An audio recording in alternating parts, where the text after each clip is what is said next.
Gavin Magnus just announced he's done with Piper. This is something that I wanted to talk about for a long time now. He just shocked everyone by explaining how Piper and him are no longer friends, and things aren't looking good, since he said that he's tired of being known as just Piper's ex instead of being praised for his own accomplishments. I think it got to a point for me where I wanted people to start recognizing me for me and not Piper's ex-boyfriend. Gavin also admitted that even though it was fun at the beginning, it quickly became too much for him because he felt trapped. And as it's funny for a while, and I can kind of live with that and make it like a funny thing and kind of carry it with my ego, it got annoying. Fans think that Piper overshadowed him, and now it got to the point where he's finally had enough. It started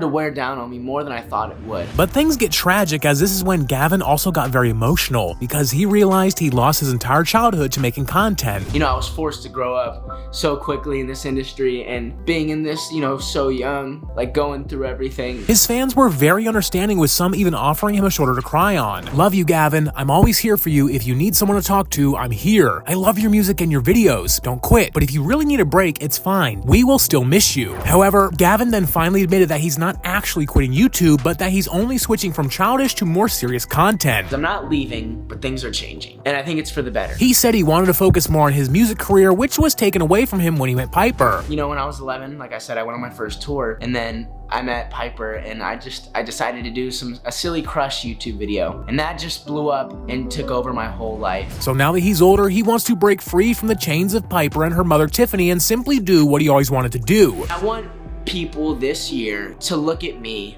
and say, that's Gavin. But now people are pointing fingers at Piper for using Gavin to her own benefit. They say that she dragged this whole ex-boyfriend content for way too long just to drain more views. And now it took a toll on Gavin's mental health, even making him go through a serious identity crisis. So he had to distance himself and get on with his life. I just think some people are meant to be best friends and some people aren't. However, nobody was surprised Gavin got fed up with Piper, because this wasn't the only time Piper and her mother exploited others for clout. Just recently, Piper's ex-best friend Elania exposed her and Tiffany for making her and other kids work non-stop for years. In the beginning, when there were a ton of people, we were filming 4 videos a day, 7 days a week. And that certainly affected Gavin too, because he was also part of the squad. But what do you guys think? Is Gavin actually done with Piper for good, or was this all just more clickbait?